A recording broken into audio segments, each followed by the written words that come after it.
Halo guys, jumpa lagi kita tetap di Edi Puyuh Jambi ya, yang beralamatkan di Desa Tangkit, Kecamatan Sungai Gelam, Kabupaten Muara Jambi. Selamat pagi, selamat beraktivitas, salam sukses tentunya untuk rekan-rekan para peternak puyuh yang ada di seluruh Nusantara tentunya. Terima kasih yang sudah mampir di channel, terima kasih yang sudah subscribe, yang belum subscribe ya ayo di subscribe dulu biar uh, channel kita berkembang lebih pesat, lebih bisa lagi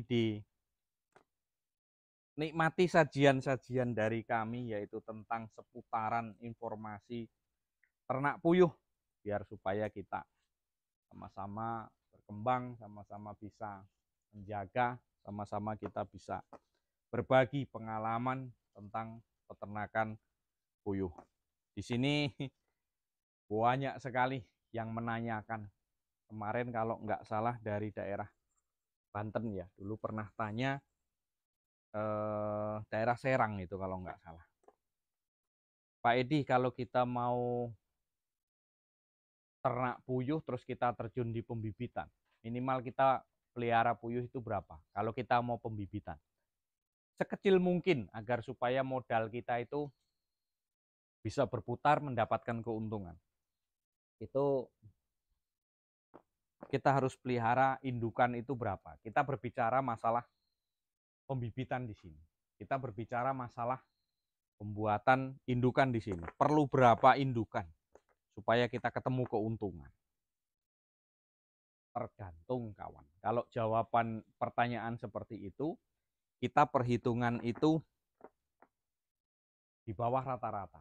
Artinya gini, yang kita perhitungkan itulah seminim-minimnya kita memelihara indukan itu berapa, agar supaya kita jalan untuk di pembibitan. Karena di pendengaran kemarin-kemarin juga saya sempat mengupload pertanyaan dari kawan-kawan yang ada di Jawa.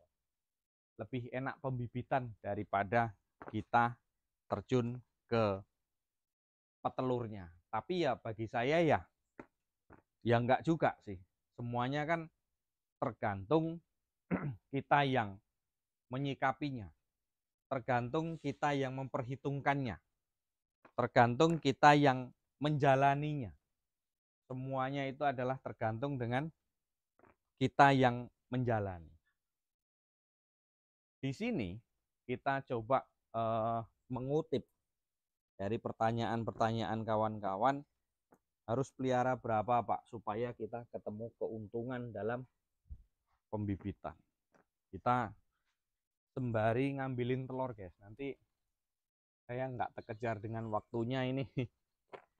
Jam 9 ini harus secepatnya kita ada di lingkungan kota ya, karena biasa guys, kerja kita juga masih kerja. Jadi kalau ngobrol-ngobrol masalah perlu indukan berapa, ini bahasanya muter-muter Pak, yang nonton sudah nggak sabar apa keputusannya.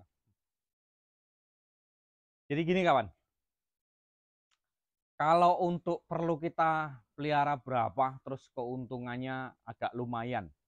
Berbicara masalah tentang indukan yang perlu kita ingat-ingat di situ, yang perlu kita sampaikan adalah kalau untuk populasi indukan itu 300 ekor jalan kawan. Jalan. 300 ekor itu apakah dia betina, apakah dia campur Pak? Ya terserah. Kalau di 300 itu betina semua, berarti yang jantannya kurang lebih 100 ekor. Jumlah 400 ekor. Kita punya indukan. Sudah jalan Pak? Sudah. 400 ekor taruhlah bertelur sehari itu 350 butir atau 300 jalan sudah. Sudah jalan. 300 dikali 300 dikali berapa harga telur? Misalkan 80. 3 kali 8 berapa kawan? Ya. Maka di situ jalannya agak sedikit lumayan gitu loh. Kalau untuk berbicara masalah keindukan itu tadi. Kalau untuk kita sehari itu bisa menghasilkan telur 300 butir. Sementara waktu mungkin harga telur tetas itu 80, satu piring yang isinya 100 seperti ini kalau di Jambi. Berarti satu butir 800. 800 dikali 300. 240 sehari. Dikurangi pakan. Iya kan? Dikurangi pakan dengan populasi yang populasi kita di hari itu juga 400 ya tadi ya. Populasi 400 dikali 23 gram. 90. Taruhlah 93. 93 kilo. 10 kilo lah sehari kita kasih pakan untuk populasi 400. Populasi 400 10 kilo. 10 kilo dikali 8.500 harga pakan di Jambi. 85.000. 85.000. 240 ya tadi ya. Dikurangi 85.000. 240 dikurang 20 85.000 dikurang 85.000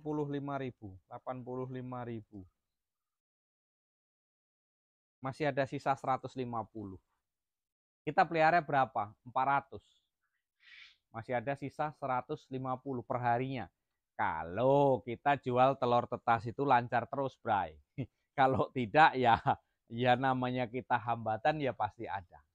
Keuntungannya kita memelihara 400 ekor, tetapi itu adalah indukan semua. Berapa ketemunya? Nah itu tadi. Pakan kita habis 92 kilo, taruhlah 10 kilo. 10 kilo dikali 8.500. Itu perhitungan saya di Jambi, karena sekarung itu 425 ya kalau nggak salah. Nah itu berarti 1 kilonya 8.500. Kemudian dengan harga pakan setiap harinya 10 kilo berarti kan 85.000. Anggaplah 100.000 lah dengan biaya-biaya token, biaya itu lebih sudah itu. Terus kemudian tadi telur sehari 300, itu perhitungan minim. Nah 300 itu kita kalau jual telur tetas itu fertil itu 80, berarti ketemu duit 240. Dikurang 100 ya masih 140-an. Masih ketemu kawan dengan populasi 400 ekor. Gitu. Jadi memang cenderung relatif kita kalau berbicara masalah keuntungan yaitu ke pembibitan. Tapi pembuatannya sulit, Pak. Untuk membuat bibit yang menghasilkan final stok itu sulit, Pak. Ya kalau memang kawan-kawan kesulitan di situ, pelajari di video saya. Terus pelajari di versi-versi yang lain gitu. Kalau kami tetap metodenya itu adalah metode pemurnian. Kalau memang kita di situ kawan-kawan kesulitan, Pak saya mau telur pemurnian langsung lah, jadi indukan final stok, minta tolong kirim Pak. Ya kita kirim. Alamatnya di mana, kita runding di mana. Pak minta nomor WA, ada di deskripsi video saya. Di channel saya ada. Nah kawan-kawanku semuanya, rekan-rekanku yang terhormat semuanya di situ, mari kita sama-sama belajar. Di ajang YouTube saya ini kita sama-sama belajar. Entah itu pembibitan, cara perawatan, terus kemudian kita belajar juga tentang gimana caranya kita mendapatkan keuntungan yang relatif lumayan. Nah itu apalagi di musim-musim seperti ini juga saya heran ya, katanya telur turun, tapi malah yang pesen bibit kenceng gitu loh. Itu yang saya bingungnya itu tuh. Kawan-kawan yang di Lampung malam tadi ngubungi, Mas, bisa bantu Mas untuk pembuatan DOK ke Palembang. Wong saya sendiri aja ya masih kelabaan kekurangan di sini, saya mau minta bantu siapa kan gitu. Ya, jadi dari situ kawan, kita bukan saya memberikan semangat, bukan saya ayo ternak, enggak juga. Silahkan, kalau kita mau ternak ya kita kaji lebih dalam juga. Jangan sampai kita ikut-ikutan ternak itu hanya sebatas pengen mencari keuntungan yang besar, itu enggak juga, enggak ada Mas di situ. Makanya kita belajar. Pak Edi enak sekali ngomong masalah keuntungan, ya semuanya itu berdasarkan realita yang ada yang saya sampaikan. Saya ternak seperti ini juga perlu waktu, Mas. Saya ternak seperti ini 2 tahun saya nggak nyicip hasil. Nah sekarang inilah baru kita ada ketemu hasilnya gitu loh. Jadi merangkak dulu, akhirnya kita tegak dan akhirnya kita bisa berlari. Ya, dimulai dari awal. Bukan berarti saya mengajak untuk ayo lo ini lo ternak puyuh untung begini begini, ya enggak juga.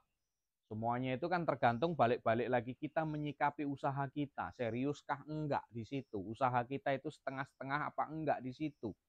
Perlu semangat kawan. Ya, perlu semangat, perlu perjuangan. Di awal-awal nomboi terus, itu pasti untuk pemula. Karena hasil belum ketahuan. Gitu. Ya, mungkin hanya itu kawan-kawanku semuanya. Terima kasih yang sudah subscribe. Terima kasih yang sudah nyimak videonya.